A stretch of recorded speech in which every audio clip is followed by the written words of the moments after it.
Bueno, lo prometido es un hecho. Aquí está el doctor Alburquerque, Rafael Alburquerque, quien no necesita presentación, es un hombre de primer plano. Además, para decir de algunos amigos que conocen mucho, este es un hombre de Estado.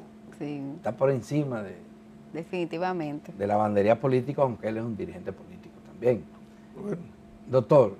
Muchísimas gracias y muy buenos días. Hay muchos temas suyos en la palestra. Seguridad social. Sí, no, pero eso ya. Reforma de la administración pública. Sí. Cuéntenos sus opiniones sobre Iniciemos esto. por ese último, esta propuesta de reforma. De la administración pública. Bueno, yo creo que es interesante lo que está planteando el presidente de la República. Lógicamente, el problema está, bueno, ¿qué se va a hacer con los empleados públicos de las entidades que él piensa y determina fusionar? O sea, ¿los van a lanzar a la calle? O sea, ¿van a dejarlos sin empleo en un país que sufre precisamente, uno de los males que tiene es precisamente el desempleo? Entonces, eso hay que estudiarlo bien, evidentemente. Tiene la fusión, por ejemplo, del Ministerio de Educación con el Ministerio de Educación Superior, Ciencias y Tecnología. Bueno, ya el propio gobierno dice, lo vamos a fusionar, pero se va a buscar dónde colocar ciencia y tecnología. O sea, lo fusionan y todavía no saben qué van a hacer con ciencia y tecnología. Yo oí en estos días una presentación en televisión y también luego en una rueda de prensa de Ligia Amada Melo, que sí sabe de eso, que es una gran educadora, que fue secretaria en aquella época, o hizo ministro de Educación y luego de Educación Superior. De las dos cosas. Bueno, y ella explicó claramente, oiga, son roles totalmente diferentes. No procede esa fusión.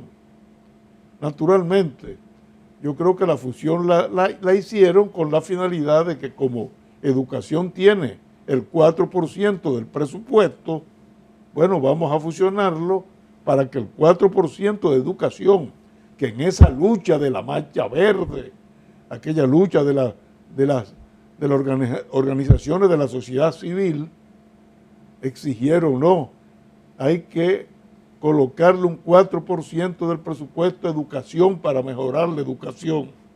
Bueno, sencillamente como no mejoró la educación a pesar del aumento del 4%, vamos a fusionar ahora educación superior con educación y utilizar parte de ese presupuesto del 4%. De manera que en vez de mejorar, ya con el problema gravísimo que hay en educación, probablemente ahora van a perjudicar, van a afectar lo que ha hecho el Ministerio de Educación Superior, que no hay duda de que ha habido una mejoría a nivel de la educación superior.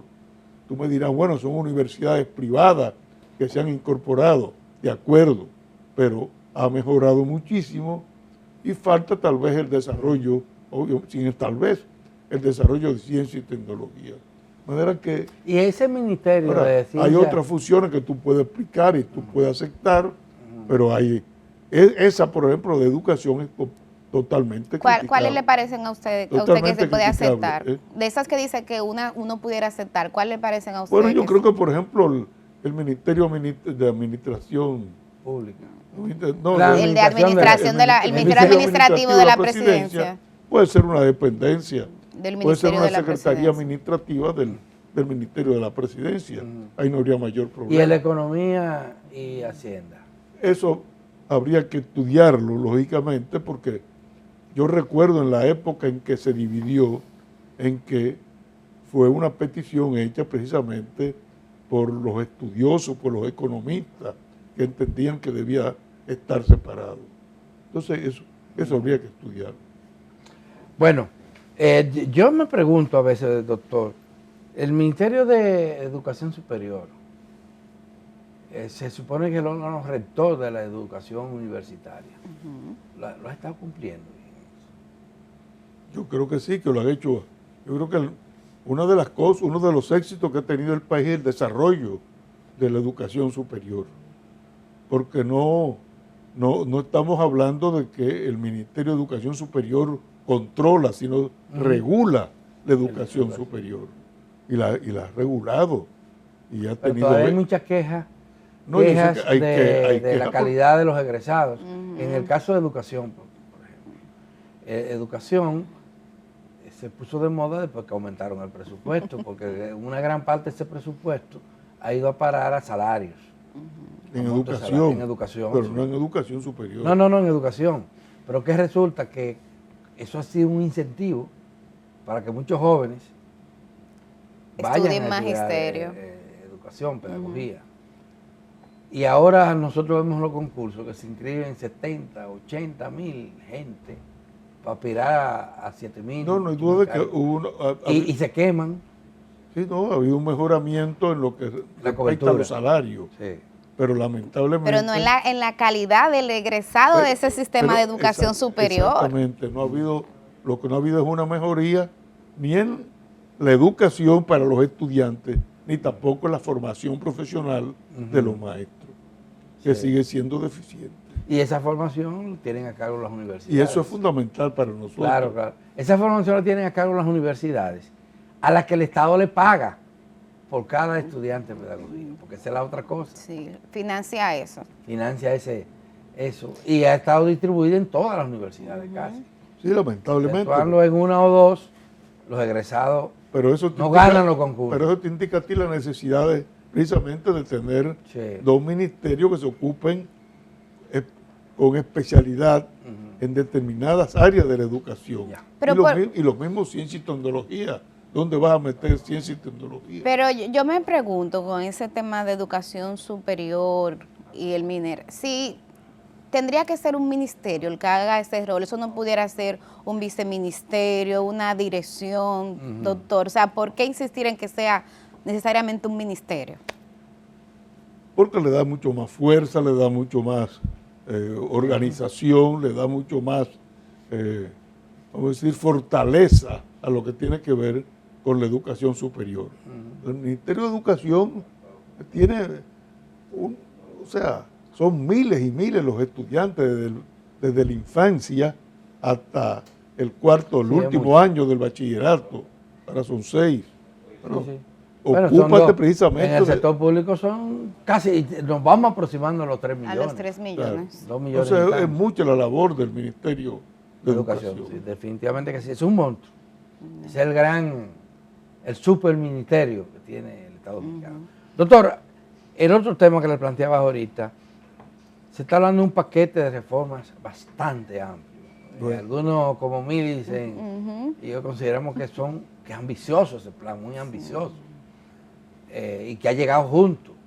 Y uno de las reformas, de esa reforma, tiene que ver con la seguridad social, que parece que es imprescindible, dado la función que podría tener la seguridad social para reducir la brecha entre ricos y pobres, claro, y garantizar derechos fundamentales a la gente.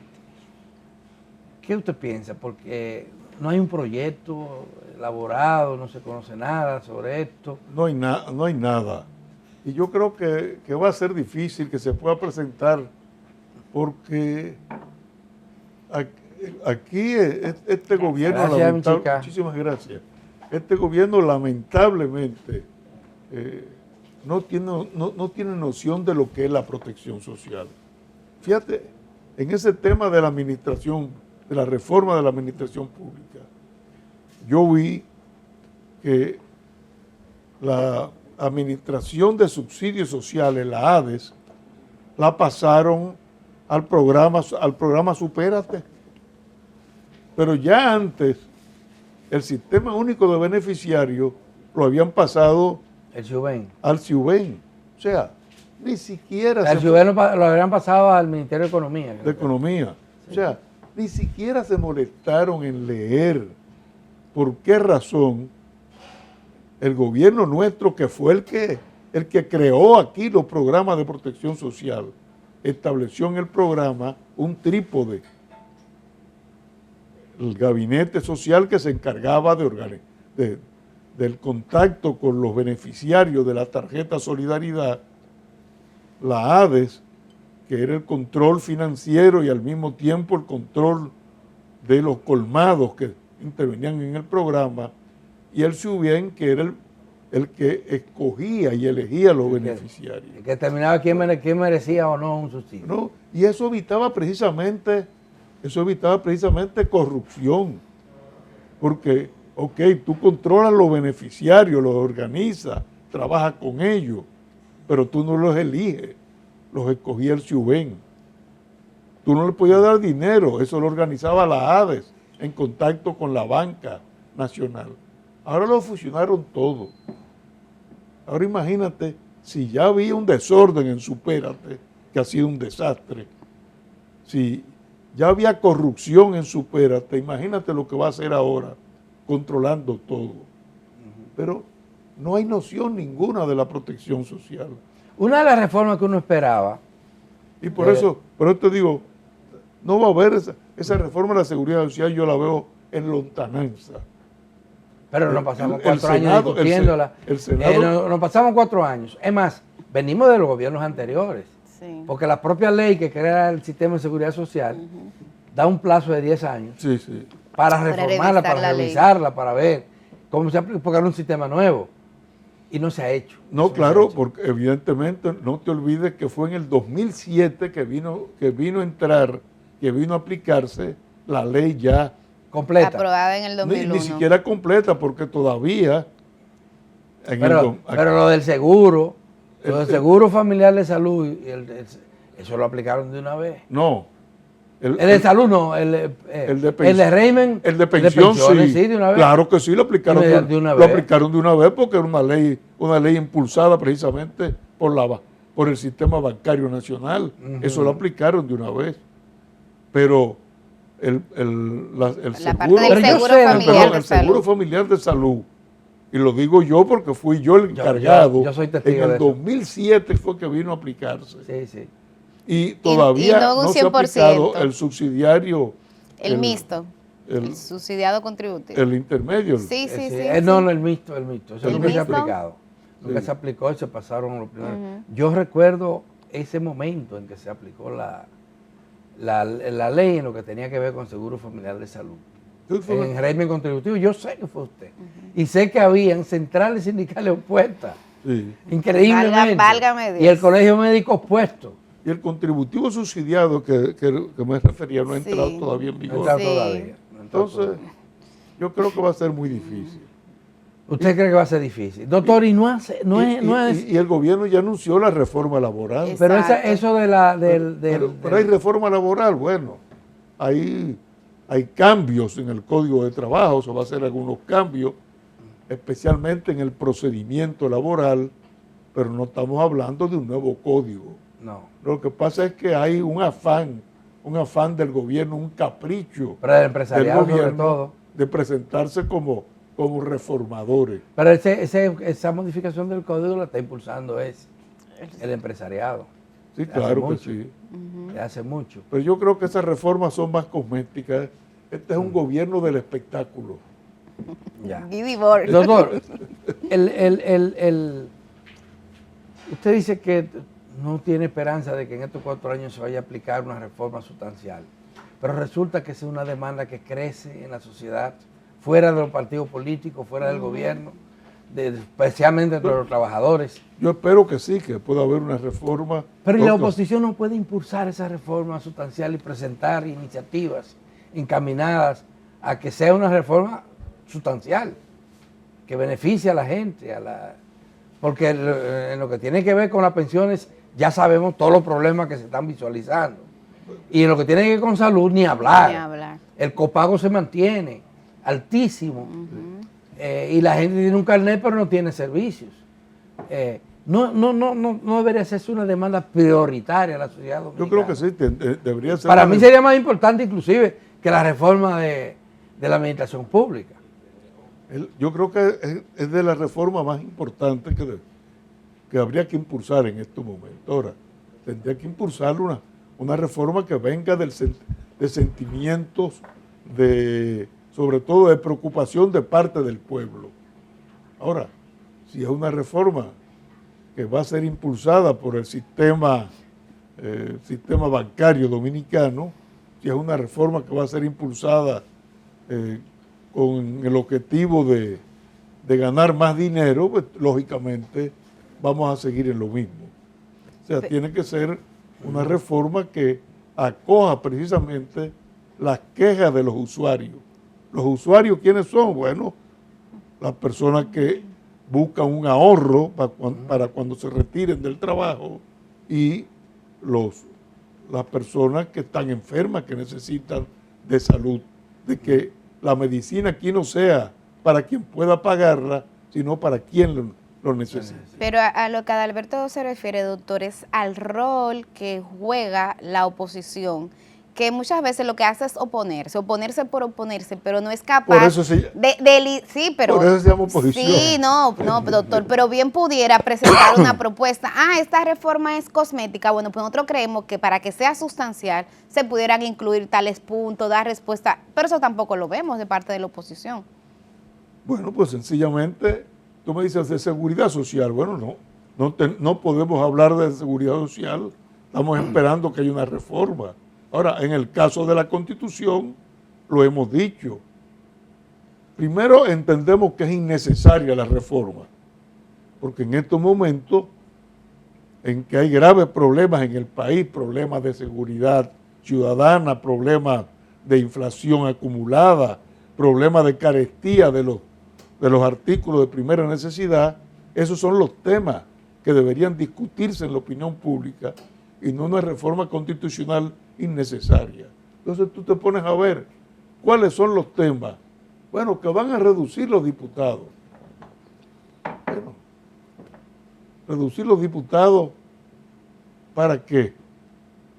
Le van a quitar, ya cambiaron, porque se dieron cuenta, pero iban a aumentar los diputados a nivel nacional y los diputados provinciales, más de 50 iban a desaparecer. Ahora van a ser 20 nada más. Pero eso es quitarle poder a los partidos políticos, quitarle poder a las provincias. Eso por un lado. Luego tú tienes, por ejemplo, unificación de las elecciones. Bueno, si me hablan a mí de que en vez de febrero, en el mismo año, se van a celebrar elecciones separadas con 2 años como era antes, yo digo, no, perfecto, porque impulsa la democracia, impulsa sobre todo esa que ha disminuido tanto el poder de los municipios. Y el liderazgo local y comunitario. El liderazgo local, el liderazgo municipal, vamos a separarlo. Me dicen, no, que se paraliza el país entonces cada 2 años, al contrario. Cuando hay, no lo vemos, cuando hay campaña, las campañas movilizan la economía. Hay que estar claro. Circulante en la calle. Bueno, entonces hay reformas, por ejemplo, que son mucho más importantes. Tú tienes el caso de los diputados, el voto preferencial. ¿Y por qué no pensamos, por ejemplo, como un sistema chileno, que los diputados no se confrontan entre ellos, no son plurinominales, sino son uninominales? Por ejemplo, para que me entiendan los televidentes, la circunscripción 1 aquí, donde estamos, del Distrito Nacional, son 6 diputados. Pero 6 diputados que compiten dentro del mismo partido por el voto preferencial. Si la Junta Central Electoral por ley estableciera dentro de la circunscripción número 1 distritos que tú lo agrupas por barrio, entonces cada partido va a presentar un diputado por cada uno de los distritos. Entonces la lucha es entre los partidos, no intrapartidos. Muy bien. Entonces, esas sí son reformas importantes, pero eso no le interesa al gobierno. Pero tampoco a la oposición, porque no ha planteado una posición en ese sentido, doctor, en el Congreso. Nosotros sí lo hemos discutido en la Fuerza del Pueblo. Pero no lo han planteado. Pero obviamente tenemos que discutirlo con otra fuerza política. Claro. Sí, por supuesto. Pero alguien tiene que plantearlo. Con el permiso suyo, profesor, vamos a hacer una pausa. Y damas y caballeros, no se muevan, que seguimos conversando aquí con el doctor Rafael Alburquerque.